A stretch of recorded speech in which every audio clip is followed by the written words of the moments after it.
Hi everyone, this is me Nishant and welcome you on Nishanti Academy. This is the part 8 of Industrial Relation and Labor Laws and in this video we are going to deal with Indian Contract Labor Act. क्या पढ़ेंगे हम लोग इसमें? Indian Contract Act के बारे में पढ़ेंगे. We have already covered Indian Contract Act 1872 in the last part and if you are a new visitor and haven't seen the earlier parts, just click this I icon here and I suggest you watch those earlier part first. इस video में हम लोग specially Indian contract labour regulation and abolition act 1970 देखेंगे, अनुबंध श्रम विनियमन और उन्मूलन अधिनियम 1970 डिस्कस करेंगे हम लोग इस पार्ट में। और अगर आप नए विजिटर हैं तो आप आई आइकन पर क्लिक कर सबसे पहले वाले सारे पार्ट जो हैं क्लियर करें अपने। तो स्टार्ट करते हैं इस वीडियो को। अगर आपने इनसाइक्लोपीडिया से कॉन्ट्रैक्ट लेबर की डेफिनेशन अगर आप चेक करोगे तो आपको कुछ इस तरह से मिलेगा, द लेबर और workers whose freedom is restricted by the terms of a contractual relation and by laws such that these arrangements are permissible and enforceable। एक ऐसा श्रम या ऐसे श्रमिक whose freedom is restricted, जिसकी जो स्वतंत्रता हुई है वो क्या है, प्रतिबंधित हो गई है, रिस्ट्रिक्ट हो गई है, by the terms of contractual relation। जो कॉन्ट्रेक्चुअल रिलेशन मीन्स संवेदात्मक संबंध या फिर आप समझ लीजिए कॉन्ट्रैक्ट के कारण, एंड बाय लॉज उप कानूनों के द्वारा, सच दैट इस प्रकार, these arrangement are permissible and enforceable. ये सारे जो सिस्टम है, ये सारा जो अरेंजमेंट है, ये पूरी जो व्यवस्था है, ये कानून के द्वारा स्वीकार करी गई है और लागू भी करी गई है। तो सर यहाँ पर एक क्वेश्चन साफ साफ क्रिएट होता है, there must be a question and the question is, क्या कारण थे जिनके कारण कॉन्ट्रैक्ट लेबर की डिमांड इंडिया में बढ़ी। अगर आपने ये डेफिनेशन समझ लिया है तो आपको इतना तो क्लियर हो गया कि ये जो डेफिनेशन है ये कहीं ना कहीं फ्रीडम ऑफ राइट्स को वायलेट कर रहा है, फंडामेंटल राइट, मौलिक अधिकार के अगेंस्ट ये बात कह रहा है। तो ऐसा क्या हुआ कि भारत में जो कि फंडामेंटल राइट्स को कंप्लीटली फॉलो करता है, जो कानून है, जो सुप्रीम कोर्ट है, वो गार्जियन ऑफ फंडामेंटल राइट है। सो क्या कारण था कि इन सब के बावजूद भारत में कॉन्ट्रैक्ट लेबर की संख्या साल दर साल बढ़नी शुरू हो गई। सर इसका आंसर कहीं ना कहीं इकोनॉमिक्स अगर आपने पढ़ा है तो आप आराम से दे सकते हैं। तो हैवी इंडस्ट्रियलाइजेशन और रैपिड इंडस्ट्रियलाइजेशन जो है वो मेरा सेकेंड 5 ईयर प्लान में आया। इसके अलावा भारत के अंदर 3 इंडस्ट्रीज लगाई गई और वो industries iron and steel industries थी। एक दुर्गापुर में लगाई गई, एक भिलाई में लगाई गई, एक राउरकेला में लगाई गई। ये जो टाइम पीरियड था, जो 5 ईयर प्लान है, वो 1956 से स्टार्ट है। तो ये जो मैं इंसिडेंट बता रहा हूँ वो 1960 के आसपास का इंसिडेंट बता रहा हूँ। तो 1960 के आसपास भारत की अर्थव्यवस्था ने, इंडियन इकोनॉमी ने एक पॉलिसी अडॉप्ट करी और वो पॉलिसी क्या थी? उस पॉलिसी को कहते हैं कस्टमर ड्राइवन मार्केट इकोनॉमी। एक ऐसा मार्केट या एक ऐसी अर्थव्यवस्था जो कस्टमर या कंज्यूमर ड्राइवन हो। इसका मतलब क्या होता है सर? सबसे पहले तो यही क्वेश्चन है, what do you mean by customer driven market economy? So the answer is a market that focus on the production of such goods and services that will lure the customer। वो क्या करेगा? Attract करने की कोशिश करेगा customer को। और a market that target a specific type of customer is called customer driven market। क्या मतलब हुआ सर इसका? तो मतलब सर ये है कि इस टाइम पीरियड में जितनी भी इंडस्ट्रीज थी वो सब ये चाह रही थी कि वो क्या करें, वो उस तरह के गुड्स यानी कि वस्तु एंड सर्विसेज यानी कि सेवा, तो वो उस तरह के वस्तु और सेवा का उत्पादन करे जो क्या करे, कस्टमर को के लिए रुझान उत्पन्न करे, कस्टमर को अट्रैक्ट करे, या फिर वो एक पर्टिकुलर कस्टमर को या कंज्यूमर को टारगेट करे और उसके डिमांड के अनुसार काम करे। जब उसकी डिमांड होगी तो वो क्या करेगी? प्रोडक्शन करेगी। जितनी डिमांड होगी उतना प्रोडक्शन करेगी। अगर डिमांड नहीं है तो प्रोडक्शन वो क्या करेगी? रोक देगी। तो वो जितनी भी इंडस्ट्रीज थी वो इस माइंडसेट को, इस इकोनॉमिक स्ट्रेटजी को फॉलो करना चाहती थी। और सर इसने क्या करा? इसके थ्रू जो है एक पॉलिसी एडॉप्ट हुई कंपनीज के द्वारा, So the domestic companies have adopted a strategy of cost cutting. Sir cost cutting क्या होता है? तो सर कॉस्ट कटिंग का मतलब साफ साफ है लागत कटौती। लागत कटौती मतलब सिंपल है, बजट। और अच्छे से समझना है तो जैसा इनकम है उसके अनुसार वैसा खर्चा करेंगे वो लोग। सो to compete in a customer driven market economy, domestic companies have adopted strategies of cost cutting and are consequently getting dependent on contract labor।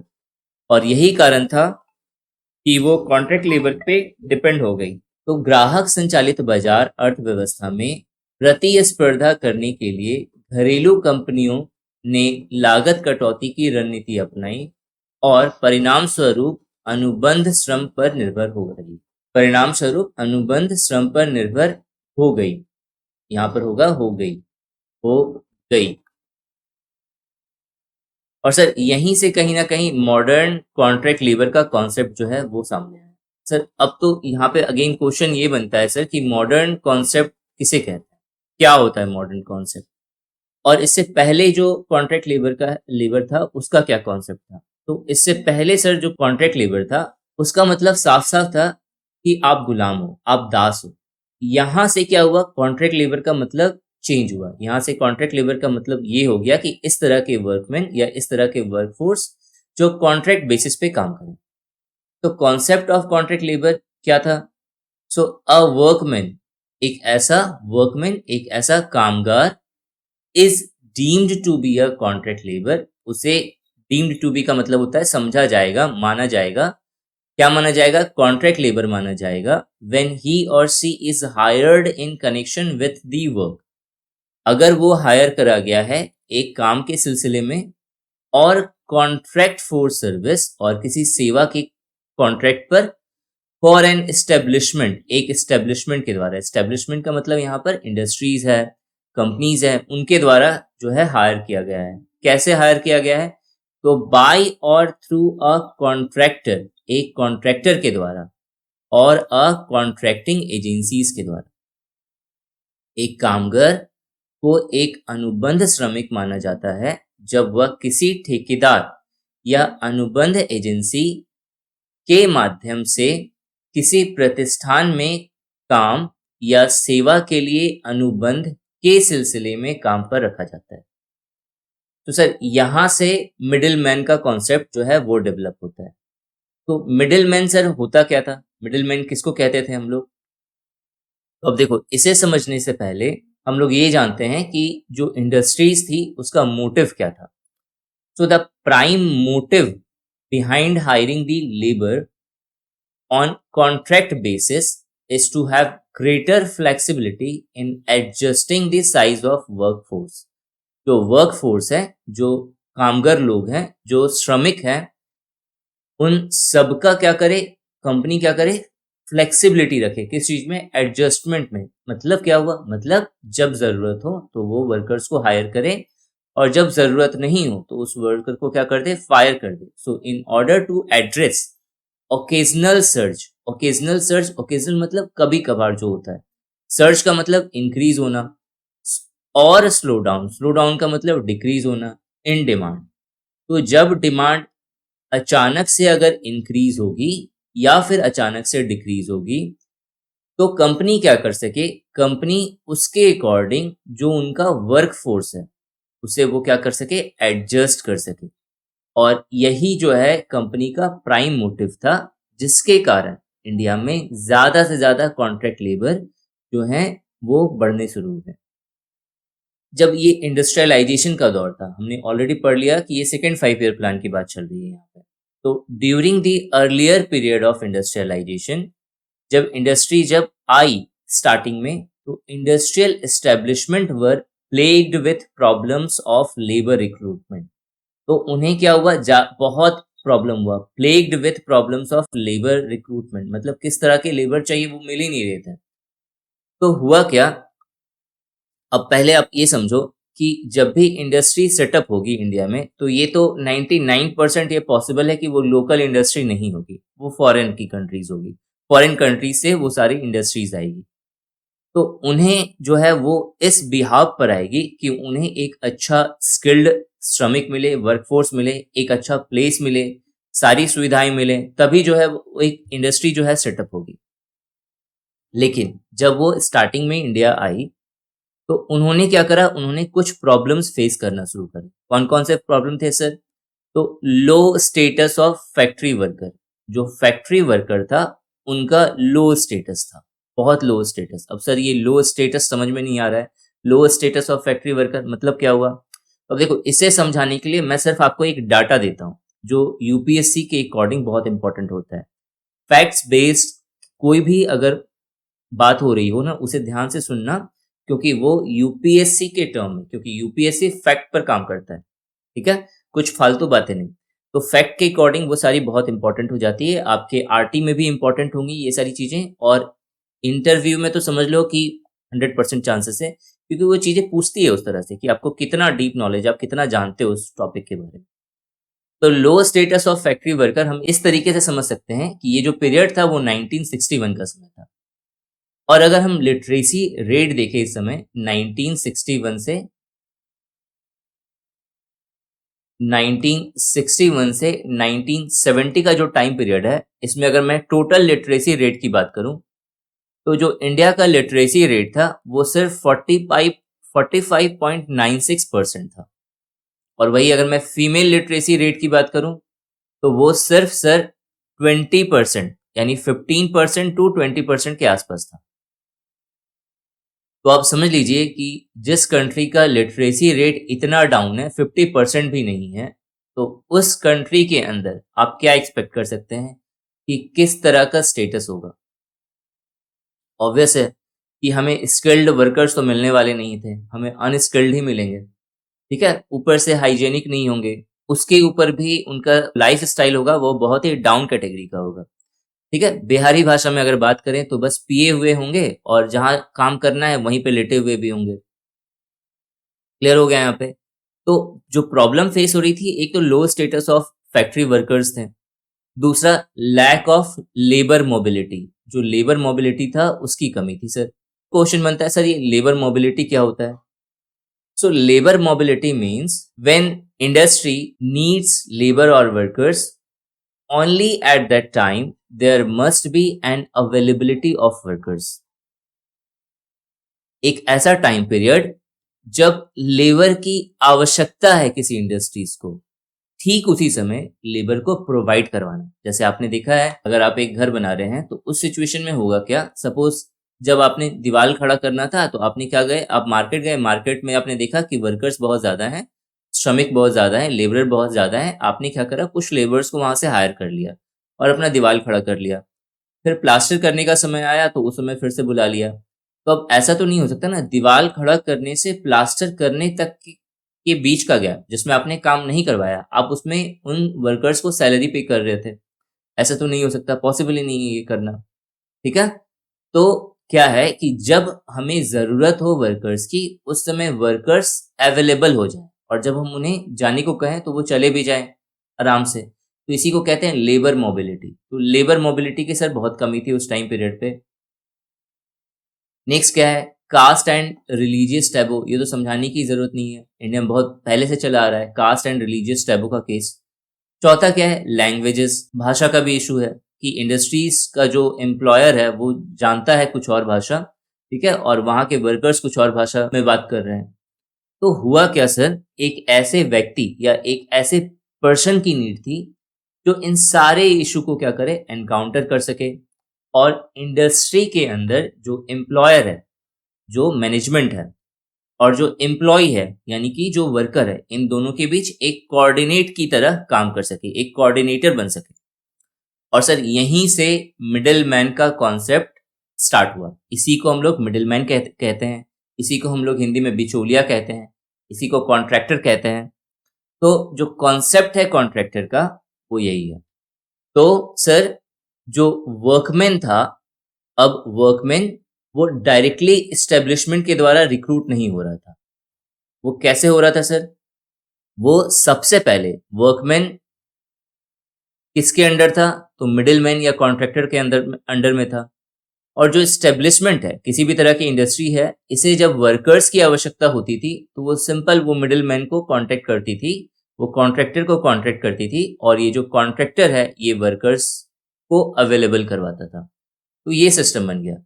तो कॉन्ट्रैक्ट लेबर उस तरह के वर्कर्स होते हैं जो डायरेक्टली एस्टेब्लिशमेंट के द्वारा रिक्रूट नहीं करे जाते हैं, वो मिडिलमैन या कॉन्ट्रैक्टर के थ्रू कॉन्ट्रैक्ट बेसिस पे एक पर्टिकुलर टाइम पीरियड के लिए एस्टेब्लिशमेंट के अंदर वो काम कर रहे होते हैं और जैसे ही उनका कॉन्ट्रैक्ट पूरा होता है उन्हें जाना पड़ता है।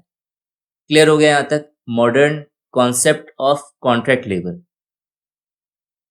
अब बात करते हैं हम लोग उनके कुछ इश्यूज हो गए। So contract labours are indirect employees. जो कॉन्ट्रैक्ट लेबर था वो कैसा था? इनडायरेक्ट एम्प्लॉयज था। पर्सन हु आर हायर्ड, एक ऐसे पर्सन, ऐसे लोग जो हायर करे जाते थे, सुपरवाइज करे जाते थे एंड रेमुनरेटेड, मतलब सैलरी भी इनको दी जाती थी बाय अ कॉन्ट्रैक्टर, एक कॉन्ट्रैक्टर के द्वारा। हु इन टर्न, मतलब ये जो कॉन्ट्रैक्टर है, इन टर्न मतलब इन सभी के बदले is compensated by the establishment. जो एस्टेब्लिशमेंट है, जो कंपनीज है, जो इंडस्ट्रीज हैं, उनके द्वारा कॉन्ट्रैक्टर को पेमेंट मिलता था। Such labour is neither borne on payroll, इन्हें पेरोल नहीं दिया जाता था। तो सर अब क्वेश्चन आएगा कि पेरोल होता क्या है? तो सिंपल लैंग्वेज में पेरोल का मतलब होता है कंटिन्यूअस सैलरी या परमानेंट जॉब। तो इनका परमानेंट जॉब नहीं होता था, इस तरह के लेबर्स को कंटिन्यूअस सैलरी नहीं मिलती थी।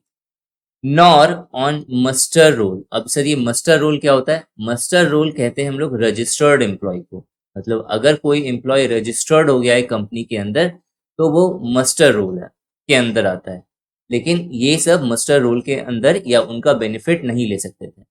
Nor on wages paid directly to the labour, और इनको वेजेस भी डायरेक्टली जो है नहीं पे करा जाता था।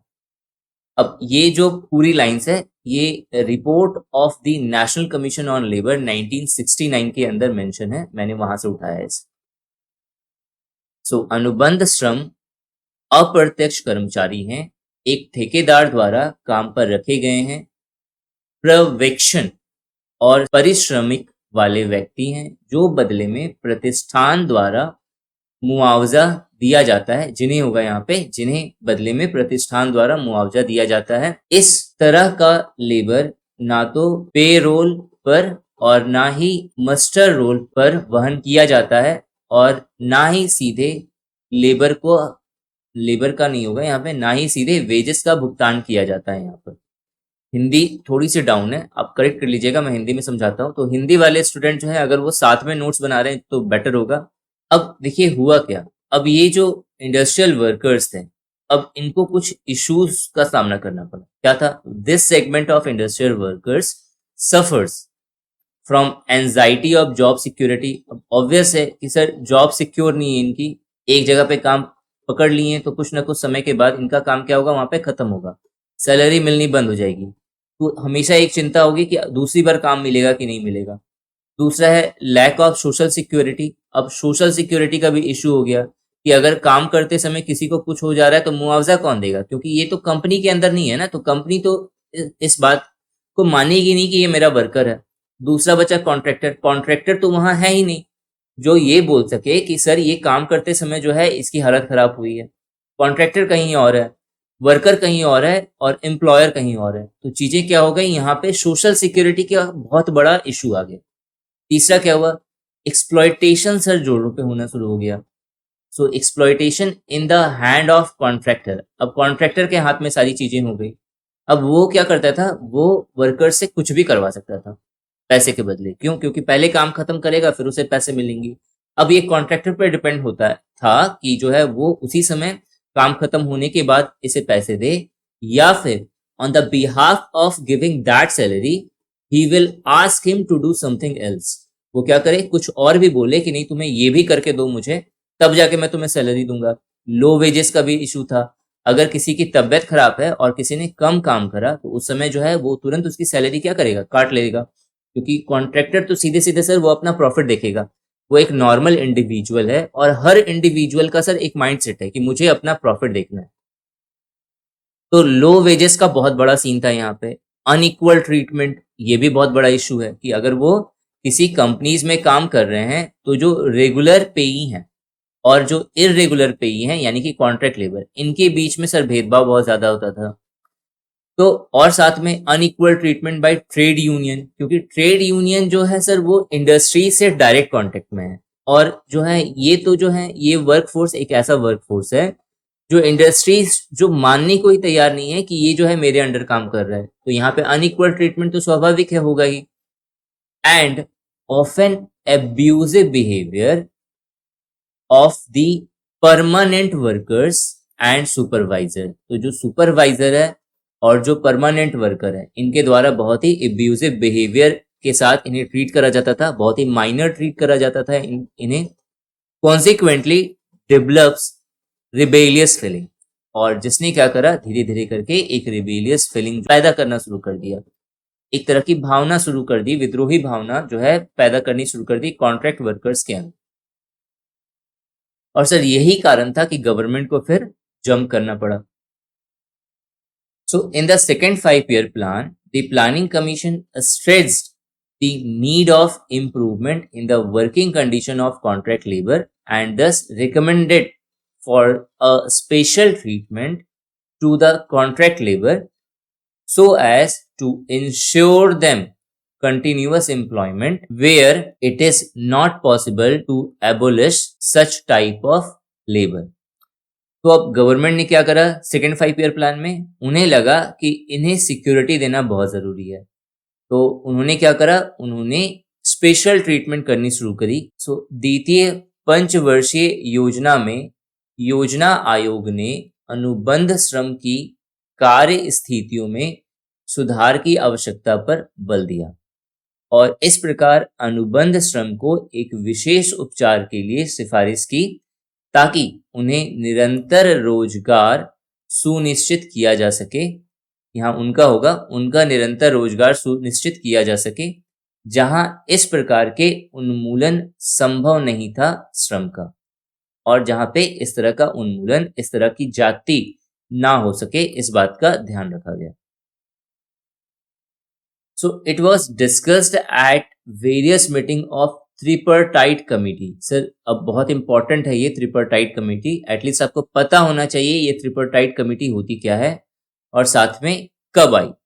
तो सर ट्रिपरटाइट कमेटी क्या है, तो ट्रिपरटाइट कमेटी जो है ये स्टेब्लिश्ड होती है 1944 में और इसके अंदर 3 लोग शामिल थे। एक थी गवर्नमेंट, दूसरा था एम्प्लॉयर और तीसरा था एम्प्लॉय। ये मैंने आपको ऑलरेडी समझा रखा है कि एम्प्लॉयर और एम्प्लॉय के बीच का, इन दोनों के बीच का रिलेशन एक ऐसा रिलेशन है जिसमें एम्प्लॉयर को लगेगा कि सामने वाला काम नहीं कर रहा है, मैं उसे पैसे नहीं दूंगा। एम्प्लॉय को लगेगा कि सामने वाला मेरे से ज्यादा काम करवा रहा है इसलिए मुझे ज्यादा पैसे चाहिए। तो इन दोनों के बीच में सर कोऑर्डिनेशन होना अपने आप जो स्टेब्लिश हो जाए ये पॉसिबल ही नहीं है, क्योंकि नेचर ही इनका ऐसा है। तो एक तो मॉनिटर चाहिए ना जो क्या करे, हमेशा इन दोनों के झगड़े को निपटाता हुआ आए कि जो है नहीं नहीं नहीं तुम शांत हो जाओ, नहीं नहीं नहीं तुम शांत हो जाओ। तो गवर्नमेंट का रोल यही था। तो इन तीनों ने मिलाकर एक कमेटी बनाई जिसको हम लोग कहते हैं ट्रिपरटाइट कमेटी, और जब भी कोई मेजर इशू हुआ तो उस समय ये कमेटी क्या करती थी, ये कमेटी एक मीटिंग बैठवाती थी और उस तरह के इश्यूज का निपटान करती थी। क्लियर है यहाँ तक? So it was discussed at various meeting of tripartite committee at which the state government were also represented and the general consensus of opinion was that the system of contract should be abolished. इन्होंने sir साफ साफ कह दिया, ट्रिपरटाइट committee जिसके अंदर उस समय state government भी थी, ट्रिपरटाइट कमेटी ने एक डिसीजन लिया कि जो सिस्टम ऑफ कॉन्ट्रैक्ट वर्कर्स है एबोलिश करना चाहिए वेयर एवर पॉसिबल, मतलब जहां तक संभव हो सके वहां तक एबोलिश कर दो। That in case where this system couldn't be abolished all together, और वो सारी जगह, वो सारा सिस्टम जहां पे जो कॉन्ट्रैक्ट वर्कर्स है वो एबोलिश नहीं हो सकता, the working condition of contract labour should be regulated so as to ensure payment of wages and provision of essential amenities. त्रिपक्षीय समिति की विभिन्न बैठकों में इस पर चर्चा की गई कि जिन पर राज्य सरकार का भी प्रतिनिधित्व किया गया। ठीक है, इसका जरूरत नहीं है, इसे ब्रैकेट में आप लिख लीजिएगा कि जो त्रिपक्षीय समिति है इसके अंदर राज्य सरकारें भी शामिल थी। और आम राय यह थी इन सब की कि अनुबंध की प्रणाली जहां तक संभव हो सके उसे क्या करा जाए, समाप्त कर दिया जाए, और जहां पर इसे समाप्त नहीं किया जा सक रहा हो उस जगह पर उन्हें क्या किया जाए, विनियमित किया जाए, ताकि मजदूरों का भुगतान और उनकी आवश्यकताएं, उनकी सुविधाएं सुनिश्चित की जा सके। So based on these views, इन सबको ध्यान में रखते हुए the contract labour regulation and abolition act 1970 was passed by both the houses of parliament and received the assent of the president on 5th December 1970, and it came into force from 10th February 1971. So based on these views, contract labour regulation and abolition act 1970 ये पास हुआ दोनों houses में, कब, तो 5 सितंबर 1970। और force में कब आया, इंप्लीमेंट कब हुआ इसका, तो 10 फरवरी 1971 से। सर ये इंपॉर्टेंट है? नहीं, ये आपका कभी नहीं पूछेगा कि कब इंप्लीमेंट हुआ, कब पास हुआ, ये सब नहीं। कौन से हाउस से पास हुआ, कौन से, ये सब नहीं आता पेपर में। ठीक है, तो बस जान लीजिए कि ऐसा है, रफ आइडिया होना चाहिए आपको कि बाई चांस अगर आ जाए, क्योंकि अगेन मैं बोल रहा हूँ यूपीएससी है, अनप्रिडिक्टेबल पब्लिक सर्विस कमीशन, कुछ भी पूछ सकता है वो। ठीक है, तो एक रफ आइडिया होना चाहिए कि हाँ 1971 में आया था। ठीक है, और फिर जो ये इसे पास कब किया गया, तो 1970 नाम है उसका, तो ऑब्वियस है कि 1970 में ही पास हुआ होगा। आगे देखते हैं। The parliament had adopted twin measures. अब पार्लियामेंट ने दो तरह के मेजर्स जो है वो अपनाए to curb the abuse of employment of contract labour. तो जो एब्यूजेस था, जो दुरुपयोग हो रहा था इनका कॉन्ट्रैक्ट लेबर का, इसे रोकने के लिए गवर्नमेंट ने दो पॉलिसीज अपनाई। एक रेगुलेट करना शुरू करा, तो regulate employment of contract labour, और दूसरा जहां हो सके, जिन जिन कुछ सर्कमस्टेंसेस ऐसे थे तो बहुत वर्स कंडीशन में जहां कॉन्ट्रैक्ट लेबर्स की हालत थी, तो वहां पे इसे क्या करा जाए, एबोलिश कर दिया जाए। अब देखो अब हुआ क्या है, सिंस इनेक्टमेंट, जब से ये पास हुआ है, यानी 1971 से जब से ये इम्प्लीमेंट हुआ है, उस समय से contract labour regulation and abolition act को दो बार क्या करा गया, अमेंड करा गया है। एक बार कब है, तो एक बार ये 1986 में इसे क्या करा गया, अमेंड करा गया, और एक बार 2004 में अमेंड करा गया, और फाइनली क्या करा गया है, फाइनली इसे सब्ज्यूम कर लिया गया है। अब 2020 में सर, 2020 में इस पूरे एक्ट को, ये जो पूरा एक्ट था contract labour regulation and abolition act, इसे कोड ऑफ OSH, ठीक है, इसके अंदर क्या करा गया है, सब्ज्यूम कर लिया गया है। अब पर्पस चेक करते हैं, पर्पस क्या है इनका। तो अगर मैं उद्देश्य की बात करूं कि इसका उद्देश्य क्या है, टू प्रिवेंट एक्सप्लॉयटेशन को प्रिवेंट करना of contract labour, and also to introduce better condition of work, अनुबंध श्रम के शोषण को रोकने के लिए और काम की स्थिति को बेहतर बनाने के लिए इस एक्ट को लाया गया। दूसरा sir, regulate employment of contract employees hired by the employers, और जो एम्प्लॉयमेंट है उनका उसे क्या करा गया, रेगुलेट करा गया, ये उद्देश्य है। थर्ड क्या है, to provide benefits to such employees and ensure they do enjoy certain rights, वो क्या करें, कुछ सर्टेन राइट्स को एंजॉय कर सकें, विच आर एट पर with the benefits of extended to directly employed individual। बहुत सिंपल है सर, कि जो डायरेक्टली एम्प्लॉय हैं, जो एम्प्लॉयड हैं, जो रेगुलर एम्प्लॉय हैं, उनके जैसा, या फिर मैं कहूं उनके समान, उनके बराबर में इन्हें भी क्या हो सके, लाभ मिल सके, इस बात का ध्यान रखा जाना चाहिए। अब एप्लीकेबिलिटी क्या है, कहां पे ये एप्लीकेबल हो सकता है, तो टू एवरी एस्टेब्लिशमेंट, वो हर इंडस्ट्रीज या वो हर कंपनी इन विच, जिसमें 20 और more workman are employed or were employed on any day of the preceding 12 months as contract labor.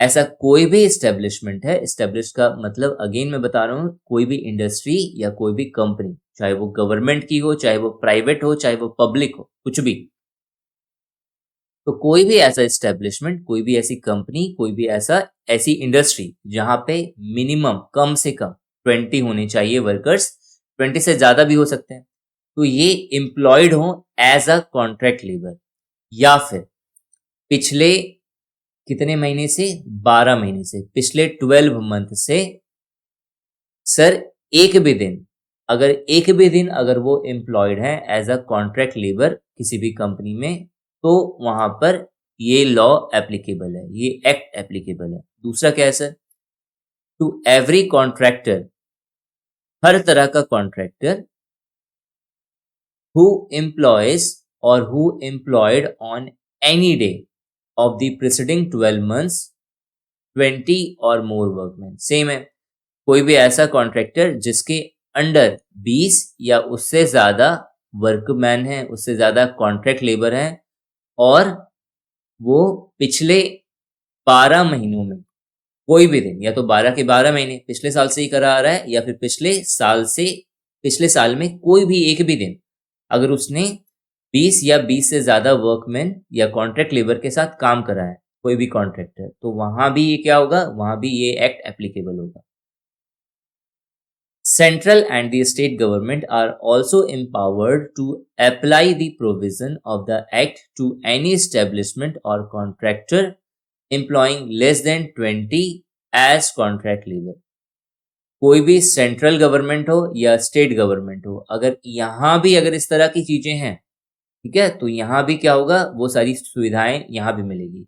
लेकिन यहाँ पे कंडीशन थोड़ा चेंज है, यहाँ पे 20 लोगों से कम है तो भी जो है वो सारी सुविधाएं, वो सारी फैसिलिटीज इन्हें मिलेगी। एक्सक्लूजन क्या है, एक्सक्लूजन मतलब कहां पे ये एक्ट एप्लीकेबल नहीं है। So not applicable to any establishment in which work of casual nature, मतलब उस तरह का काम जो कैजुअल नेचर का होता है। तो आकस्मिक प्रकृति वाला काम क्या होता है सर, पहले तो ये समझना पड़ेगा। So the work of casual nature means those work which was performed for less than 120 days in the preceding 12 months। पिछले एक साल में सिर्फ 120 दिन या उससे कम अगर किसी ने काम करा है, तो उसे हम लोग कहेंगे कैजुअल नेचर का वर्क। और अ सीजनल कैरेक्टर, अगर वो सीजनल काम कर रहा है, और and perform for less than 60 days, और 60 दिन से अगर किसी ने कम काम करा है। जैसे सर कैटरिंग सर्विस, जब शादियों का सीजन आता है तो स्टार्ट होती है इनका मार्केट।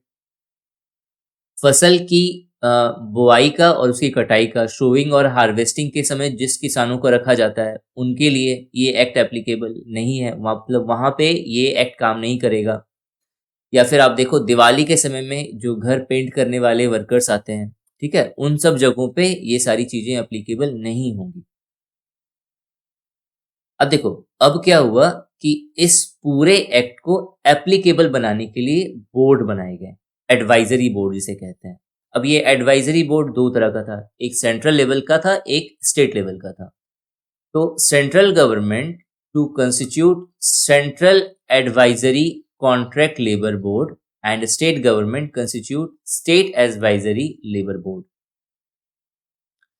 कंपोजिशन क्या है सेंट्रल एडवाइजरी बोर्ड का, तो पहला एक चेयरमैन होगा इसका, और वो कौन अपॉइंट करेगा, तो सेंट्रल गवर्नमेंट ही अपॉइंट करेगा क्योंकि सेंट्रल गवर्नमेंट का होगा।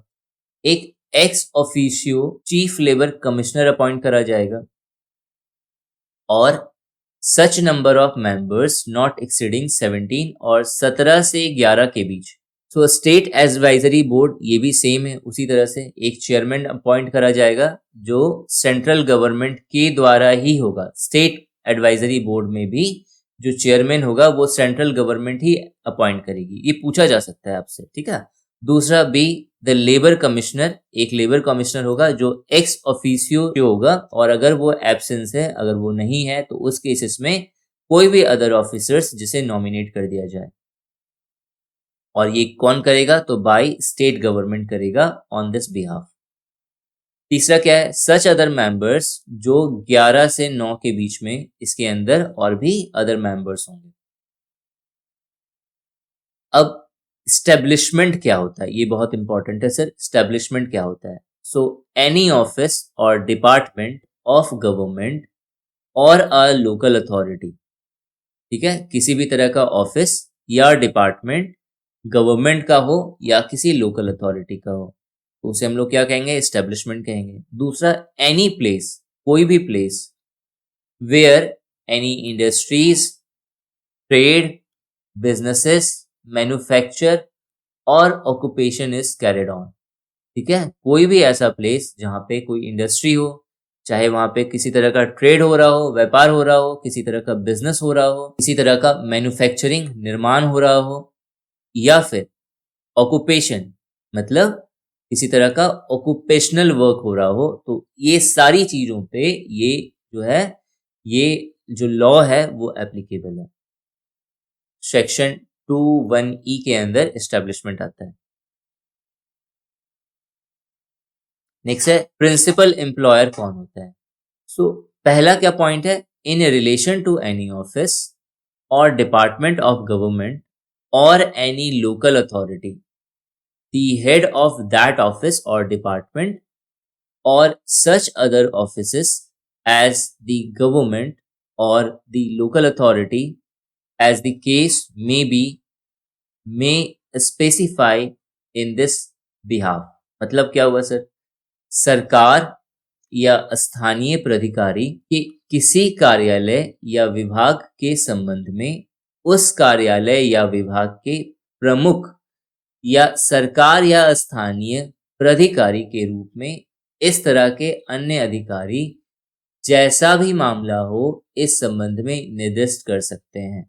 मतलब सर, प्रिंसिपल एम्प्लॉय किसी भी गवर्नमेंट का कोई भी ऑफिस हो, डिपार्टमेंट हो या फिर कोई लोकल अथॉरिटी हो, उसका हेड, उस ऑफिस का हेड, उस डिपार्टमेंट का हेड, या फिर इसी तरह का कोई भी ऑफिसर जो हेड लेवल पे काम करे, मैनेजर भी हो सकता है वो, ठीक है। सो तो इन सब को हम लोग क्या कहते हैं? प्रिंसिपल एम्प्लॉय कहते हैं। दूसरा क्या है सर? तो इन अ फैक्ट्री, फैक्ट्री के अंदर दी ऑनर, जो ऑनर का, जो फैक्ट्री का मालिक है, ऑक्युपायर, जो ऑक्युपाई कर रहा है, ऑक्युपायर ऑफ द फैक्ट्री, जो फैक्ट्री को ऑक्युपाई कर रहा है। जैसे मालिक वो है, मालिक ने जो है क्या करा? एक ऑक्युपायर बना दिया कि जो है सारी चीजें जो है ये दिखेगा, ठीक है। और and where a person has been named as a manager of the factory, या फिर फैक्ट्री का मैनेजर। तो ये सब कोई, इन सब कोई को हम लोग कहते हैं प्रिंसिपल एम्प्लॉयर। थर्ड क्या है? इन अ माइन, माइन के अंदर दी ऑनर, जो ऑनर है माइन का या फिर जो एजेंट है माइन का। और where a person has been named as the manager of the mine, the person so named. चौथा क्या है sir? In any other establishment, किसी भी तरह का और establishment, any person responsible for supervision, कोई भी पर्सन अगर वो रिस्पॉन्सिबल है सुपरविजन के लिए, and contract of the establishment, अगर इस्टेब्लिशमेंट के कॉन्ट्रैक्ट के लिए जो है वो रिस्पॉन्सिबल है, तो वो क्या है? मेरा principal employer. Next, liabilities and responsibilities of principal employer. क्या क्या दायित्व हैं, देयताएं क्या क्या हैं और जिम्मेवारियां क्या क्या हैं प्रिंसिपल एम्प्लॉयर की। तो पहला सर, कैंटीन फैसिलिटीज वो प्रोवाइड करे, करके दे, where more than 100% employed as a contract labour. उन सब जगहों पे जहाँ पे 100 से ज़्यादा, 100 से ज़्यादा कॉन्ट्रैक्ट लेबर हैं, तो जो प्रिंसिपल एम्प्लॉयर है वो क्या करेगा? उनके लिए कैंटीन फैसिलिटी उपलब्ध करवाएगा। दूसरा क्या है? एडुकेटली वेंटिलेटेड रूम और with sufficient lightning and proper resting environment. मतलब ऐसे रूम्स दें, प्रोवाइड करवा सकें उन लोगों के लिए जो, जहाँ सफिशिएंट लाइटनिंग हो, प्रॉपर क्लीनिंग हो और प्रॉपर रेस्ट की सुविधा हो, मेडिकल फैसिलिटीज प्रोवाइड कर सके उनके लिए, फर्स्ट एड बॉक्स की सुविधा हो, should be available at workplace to handle any exigencies, मतलब किसी भी तरह का अगर कोई भी अगर दुर्घटना हो जा रहा है तो उस समय जो है ये सारी सुविधाएं जो हैं उपलब्ध होनी चाहिए। नेक्स्ट देखते हैं यहाँ पे ऑब्लिगेशन ऑफ द एम्प्लॉयर और कॉन्ट्रैक्टर, क्या क्या ऑब्लिगेशंस होनी चाहिए, क्या क्या बाध्यताएं होनी चाहिए। तो ऑब्लिगेशंस क्या क्या है, तो पहला है मेरा registration of the establishment employing contract labour, अगर कोई एस्टेब्लिशमेंट है, अगर कोई इंडस्ट्रीज है जो कॉन्ट्रैक्ट लेबर को क्या कर रही है, एम्प्लॉय कर रही है, उसे अपॉइंटमेंट दे रही है, तो उन्हें पहले क्या करना पड़ेगा, अपना रजिस्ट्रेशन करवाना पड़ेगा। Employer should apply for the registration of the establishment with the registration officer, तो रजिस्ट्रेशन ऑफिसर से जाकर के अपना रजिस्ट्रेशन करवा सकते हैं। लाइसेंसिंग ऑफ द कॉन्ट्रैक्टर, अगर कॉन्ट्रैक्टर है जो कॉन्ट्रैक्ट लेबर को रख रहा है तो उसे सबसे पहले क्या लेना पड़ेगा, लाइसेंस लेना पड़ेगा। Contractors need to apply for the licence for employing contract labours to the licensing officer. तीसरा क्या है सर, प्रिंसिपल एम्प्लॉयर, जो प्रिंसिपल एम्प्लॉयर है या फिर चीफ एम्प्लॉयर है and the contractor should maintain the record of contract labour, तो उनके पास जो भी कॉन्ट्रैक्ट लेबर है उनका रिकॉर्ड मेंटेन होना चाहिए कि कौन कौन से उनके पास कॉन्ट्रैक्ट लेबर हैं, कब कब उन्होंने काम करा, कितना कितना उनका वेजेस हुआ, ठीक है, कब कब उन्होंने छुट्टी ली, सारी चीजें मेंशन होनी चाहिए। इसके अलावा नेचर ऑफ वर्क ऑफ होगा यहाँ पे, वेजेस पेड, कितना वेजेस पे करा, and other statutory details. Panel provision क्या है, पैनल प्रोविजन का मतलब उन्हें क्या पनिशमेंट, दंड का क्या प्रावधान। तो फॉर कॉन्ट्रावेंशन, और अगर उल्लंघन हो रहा है इन सब चीजों का, द पनिशमेंट इज इम्प्रिजनमेंट, कारावास, for a maximum term of 3 months, 3 महीने का कारावास है, एंड और अ फाइन अप टू ₹1000, ठीक है, या तो 3 महीने के लिए उन्हें क्या करा जाएगा, कारावास में डाल दिया जाएगा, और या फिर साथ में क्या होगा, उन्हें फाइन पे करना पड़ेगा ₹1000 का। नेक्स्ट यहाँ पे absorption of the contract labour. Sir पहला क्वेश्चन बनता है कि एब्जॉर्प्शन होता क्या है यहाँ पे, तो एब्जॉर्प्शन या अवशोषण हिंदी में, यहाँ पर इसका मतलब ये है एम्प्लॉयमेंट या अपॉइंटमेंट, तो जो कॉन्ट्रैक्ट लेबर है उसका अपॉइंटमेंट के बारे में ये बात करता है। तो individuals getting displaced as a contract labour, contract labour जो है अगर इनका कॉन्ट्रैक्ट एक्सपायर कर गया है, खत्म कर गया है, तो ये किसी भी तरह के रेगुलर सर्विस या राइट्स को क्या करेंगे, इंजॉय नहीं करेंगे, मतलब अब इनका सब कुछ खत्म हो गया, अब इनको वापस जाना पड़ेगा।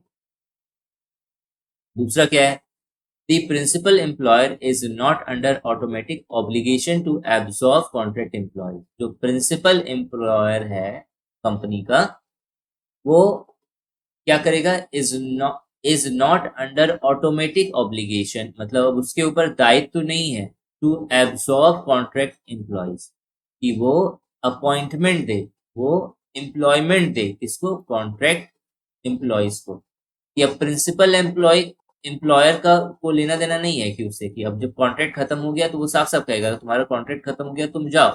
अब वहां पे अगर कोई अगर श्रमिक जो है आकर के बोले नहीं सर हम तो नहीं जाएंगे, तो ये चीज नहीं चलेगा, उनको क्या होगा, उनको जाना पड़ेगा क्योंकि उनका कॉन्ट्रैक्ट खत्म हो गया। नेक्स्ट टॉपिक है steel authority of India versus national union water front worker. Sir ये केस बहुत इंपॉर्टेंट है, और इसका क्या रीजन क्या था इस केस के होने का, और इसका वर्डिक्ट क्या है, ये आपसे पूछा जाएगा, आपसे आरटी में आने के चांसेस है इससे क्वेश्चन, और आपसे इंटरव्यू में भी पूछा जा सकता है ये केस, ठीक है। अब देखो केस क्या है, अच्छे से सुनना, ये मैंने लिखा नहीं है, ये जो वीडियोस देख रहे हैं सिर्फ उन्हें ही पता होगा। तो केस ये है कि steel authority of India limited ने कलकत्ता के 4 स्पेसिफिक जो उनके स्टॉक यार्ड थे और वहां पर जो भी कॉन्ट्रैक्ट लेबर काम कर रहे थे उन सब का 6 महीने के नोटिस पर उनका जो है कॉन्ट्रैक्ट क्या कर दिया, खत्म कर दिया, मतलब उन्हें 6 महीने की क्या करी, एक वैलिडिटी दी कि आप 6 महीने के अंदर अंदर जो है आप काम छोड़ करके आपको जाना पड़ेगा, ठीक है। अब सडन जो है अनएम्प्लॉय मतलब 6 महीने का गैप तो मिला, लेकिन था क्या कि जो कॉन्ट्रैक्ट वर्कर्स हैं, अब उन्हें तो लग रहा है कि मैं एक बहुत बड़ी कंपनी में काम कर रहा हूँ तो मेरा काम चलेगा हमेशा के लिए, उनके दिमाग में ये बैठा रहता है। लेकिन जैसे ही उनका कॉन्ट्रैक्ट खत्म हुआ और जैसे ही उन्हें ये नोटिस मिली कि उन्हें जाना पड़ेगा, तो सडन अनएम्प्लॉयमेंट की वजह से या उनकी डर से इनका एक यूनियन था, कॉन्ट्रैक्ट लेबर का एक यूनियन था वहाँ, जिसका नाम था national union waterfront workers and others.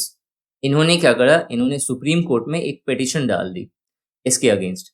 अब देखो, ये मैंने बहुत शॉर्ट में समझाया है, ये बहुत लंबा है। इसके अंदर जो है मेरा वेस्ट बंगाल गवर्नमेंट भी इंटर करता है, इसके अंदर कलकत्ता हाई कोर्ट भी इंटर होता है, लेकिन हमें इतने डिटेल्स में नहीं जानना, ठीक है? इतना डिटेल्स में वो पूछेगा नहीं, सब्जेक्टिव क्वेश्चन नहीं आने को है। अगर सब्जेक्टिव आता तो मैं आपको पूरा डिटेल्स में बताता।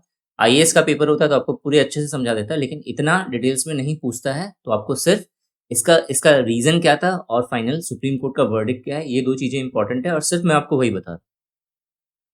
क्लियर? तो क्या करा, इन्होंने पिटीशन डाल दिया और फाइनल क्या हुआ, सुप्रीम कोर्ट ने अपना डिसीजन दिया। ठीक है? क्या-क्या डिसीजन है वो मैं बता देता हूँ। पहला जो डिसीजन है, फर्स्ट वर्डिक्ट है, वो क्या है, जो कॉन्ट्रैक्ट लेबर है should stop working after contract will over and they got notified for the same। मतलब क्या है सर, कॉन्ट्रैक्ट लेबर को जब भी कॉन्ट्रैक्ट खत्म हो जाएगा, जब भी उसका कॉन्ट्रैक्ट खत्म हो गया, तो उसे क्या करेगी, उसे उसे क्या होगा, उसे एक नोटिस मिलेगा कॉन्ट्रैक्ट खत्म होने का कि आपका कॉन्ट्रैक्ट खत्म हो गया। तो नोटिस मिलने के बाद उनका काम क्या होना चाहिए, बंद होना चाहिए। वो अगर उसके बाद भी काम करते हैं तो ये उनकी गलती होगी, पहला। ठीक है? दूसरा, principal employer must pay all due payments to the contractor before the end of the contract. Contract खत्म होने से पहले तक जो प्रिंसिपल एम्प्लॉयर है, मतलब जो मालिक है एस्टेब्लिशमेंट का, वो क्या करेगा, कॉन्ट्रैक्टर के साथ जितनी भी पेमेंट की ड्यू बची हुई है उसे वो क्लियर करेगा। ये नहीं कि जो है आपका कॉन्ट्रैक्ट खत्म हो गया उसके बाद आप आके पेमेंट लेना, वो चीज़ नहीं हो सकता। ठीक है? क्योंकि कॉन्ट्रैक्टर को ही जो है वेजेस देने हैं कॉन्ट्रैक्ट लेबर्स के।